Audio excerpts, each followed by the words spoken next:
Hey everybody, Captain Dave Schneider, It's a Guide's Life, coming to you from my house. Well, I just rented actually. It's not actually my house, but it is my residence. Is that splitting hairs? I don't know, that might be splitting hairs. But listen. So I just got off the lake. I went out with a great guy. In fact, I've got some video here. We're gonna hopefully get some more video tomorrow because I'm fishing with him again tomorrow. But we cut it off at a half day because the wind is just blowing like a mother scratcher. Now, you know, wind usually doesn't push me off the lake, but it was, I'm telling you guys, it was over. It's the first time I've ever experienced just over. The fish were done. I mean, not another bite. We fished for an hour and a half after the last bite that we had, and we had 15, maybe 15, 18 bites this morning. It was quite good. And we had one. So Michael's got his guy's name is Michael Smith, and shout out to Michael. Hey Michael. He had holding on to a shiner rod. He's got it hanging out. It's over the side of the boat, and he's just holding it there in the water, keeping the shiner wet. You know, like, hey, keep that shiner wet, you know, kind of deal. So he's standing there. All of a sudden, his it just about tore the rod out of his hand, and this fish just pulls out. And it looked like he got it. It looked like he hooked him, but this fish just all is in him, and then rolled off. You guys, the boil was just this big around. Can you see my arms there? I don't know. This that big around, and I'm like, oh my God, what a fish! Now we're fishing right the same spot where Rick caught his second 10-pounder. You know what, too, Rick? I misspoke. I said that Rick was the first guest to ever get 2 double-digit fish. And actually, I was incorrect. I had a young man who got an 11.4 and a 10.2 on the same day, actually. I wonder if it counts on the same day. I don't know. Separate trips. Who knows? But boat's running good. I've got a few technical things I'm dealing with here. Nothing to get you all excited about. A couple of things though, guys. My graphs are up for sale. I'm gonna sell my Lowrance electronics. It's time for me to update and get the new stuff. But of course, you know, you're gonna save probably half off of what it would cost you to get them new. I've got HDS carbons. One thing about carbons that are so nice is you can see, and I always say this is, obviously they're very good. You know what I mean? The units are very, very good. Got structure scan, the 3D structure scan with it, all that kind of stuff. But what's amazing is, and I think this is the simplest thing, but it's by far the best feature, is that it has a screen that when you're wearing your polarized glasses, you can see. It's like it glows. You can almost see your screen better with your glasses on than off. And I think it's a feature that Lowrance is just not getting. They need to be pushing this more because it's really, really cool. And I still have guests who look at it and they realize that how well they can see. Yeah, so it's a big deal. I think it's an underutilized, here comes that wind. It's kind of an underutilized feature. No, that's not it. It's not spoken about enough. It's not talked about enough.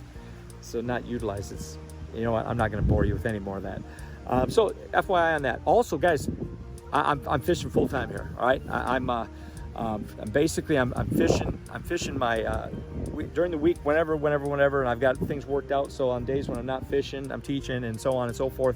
But guys, come on, and right now is a good time to come fishing because I'm on them. I really am on them. It's a spot where this might be a spot that might be good for another month yet. All right, so so that's a good thing. That's a good thing. And I just wanted to kind of let you guys know that, put a bee in your bonnet. Lake report. Water temperature is in the low 70s, which it's been fluctuating. You know, we had like a 14-degree temperature change here over the weekend between Friday and Saturday. It was unbelievable. It was really amazing, actually. But water's back up into the low 70s, high 60s, low 70s. Fish are spawning. As far as water is concerned, there's some nice water all up on the shoal up by Cochran's. You know, you can even catch fish on the outside grass there, and just all the same players, guys. Swim jigs are good right now. Swim baits are good right now. Senkos. The problem is we got so much wind that some of the soft plastics are hard to fish because it's blowing, guys. It's blowing out here. I mean, it really is blowing. Anyway. So, you know, anything along, and obviously that's a big, long area. I'm going to tell you right now, the monkey box, don't waste your time. And that may change. I mean, that I'm willing to accept that might completely change over a period of maybe the next few weeks or whatever. But I not only can I not find a fish in there, but I couldn't even find an area that even looked halfway decent. So monkey box, I personally wouldn't spend a whole lot of time in there. Biggest problem with the southern part of the lake right now, guys, man, you get in someplace, you can't get out. And it's getting to where you're not even going to be able to get in here pretty soon. So please be mindful of that. You know, you got to stop way outside the line. Even as you go up towards North Shore, up you go towards Honey Pond, on past the shoal, past Cochran's, as you go out, you know, go north on the lake or northwest on the lake or whatever. As you head up the lake, you got to set down off the grass. And you're going to hit your butt. Your motor's probably going to hit when you set down. So you got to get it out of gear. Take it out of gear. I raise my jack plate all the way up, and I start trimming the motor. And you can hear the noise it makes. It makes a different sound when it starts to trim up pretty good. And then I cut the power to it. I shut it off. And if I'm fortunate, it doesn't smash into the bottom. And then trolling motor out, trolling motor in, trolling motor out. It's time to start factoring that stuff in. Lake levels at 12.3. It was 12.4, 12.3. It's almost when I hit that pipe last year, the lake level was like 11.9 or 11.8. So it's getting down into critical zones where you got to just be careful, guys. Be careful. The most dangerous part is where the water. It looks like there's water and there's not. And I guess that's a really dumb thing to say. Captain Dave, it's a guy's life. It's a great life, guys. I'm feeling good. I thank you for sticking with me. I've been through a lot here, with the passing of my mama and just there's so many things going on, but I'm feeling good, man. I feel like I got my poop into a group again, and I'm just looking forward to it. Looking forward to spending time with you guys and keeping it rolling. So that's the lake report. Again, baits that are usable, anything you can work in the wind, because wind seems to be a common denominator right now. It's breezy a lot. I'm trying to think of something else to tell you here. Well, obviously there are fish in the Harney Pond area. Especially like in the Dice Ditch, as you work back towards Harney Pond Canal, and the outside's the Dice Ditch. There's guys catching fish in there, and there's spawners in there. Guys, here's the one tip. This is the last thing I'm going to leave you with here, and this is important. I want everybody to start really considering how much of a footprint they're leaving as they fish. Now, what I mean by that is while you're actually fishing, I'm going to challenge you to stop, to put your trolling motor on really low, and move very carefully. And don't clunk and bunk and bam and smash and rip through places. It's costing you fish. One of the best days I've ever had on this lake was with Rob from Lunkers TV. Hey, Rob. And anyway, I never even put the trolling motor in the water that day. We fished some real heavy stuff outside of Uncle Joe's cut, and I push-pulled the entire time.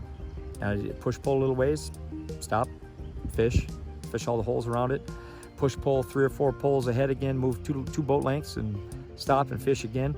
I've really become cognizant of this, and I'll tell you why, because I'm watching crappie fishermen recently, and these guys, they get a couple rods in their hand and they just crawl so slowly, just making their way through the reed, through the bulrushes and the cattails and things like that. And I just think of how many times you stepped on your trolling motor on a grassy flats area and you see fish move. Yeah, we got to stop doing that if we want to catch these fish. You got to stop doing it if you're going to catch these fish. And it's my tip. My tip is figure out how to make yourself more quiet. Figure out how to make yourself more furtive in your approach to the bass, and see if it just doesn't turn into more bigger and better fish. Captain Dave Schneider, it's God's life, it's a great life. Hit the like button, hit the share button, hit the subscribe button. For God's sakes, come back again. I'll see you guys soon.